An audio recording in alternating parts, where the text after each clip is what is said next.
নমস্কাৰ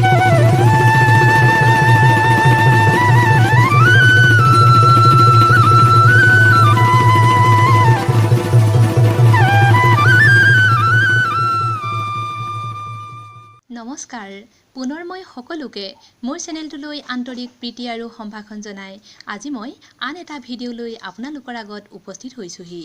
কিন্তু প্লিজ আপোনালোকে মোৰ চেনেলটো like comment share and subscribe কৰিব আজি আছে দশম শ্ৰেণীৰ ছাত্ৰ জীৱন আৰু সমাজ সেৱা পাঠটিৰ 1 নম্বৰ ঘ প্ৰশ্নৰ উত্তৰসমূহ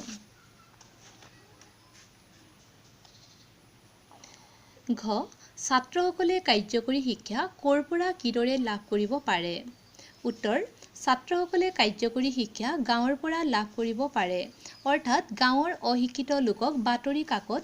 জ্ঞান আৰু জগতৰ বাতৰি থকা পুথি পঢ়ি তেওঁলোকৰ অজ্ঞানতা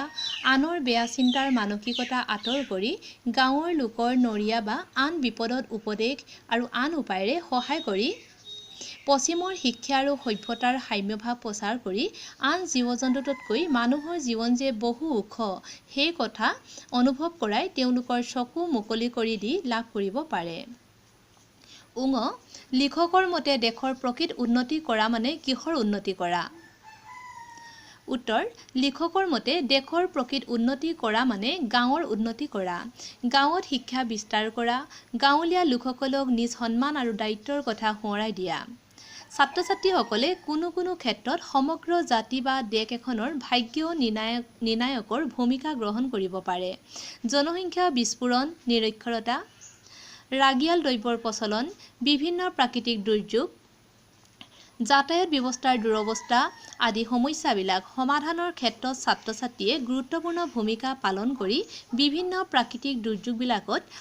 ছাত্ৰ-ছাত্ৰীয়ে প্ৰায় সহায়ৰ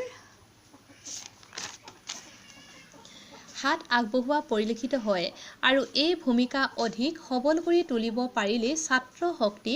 দেশৰ এক মহৎ শক্তিলৈ ৰূপান্তৰিত হ'ব।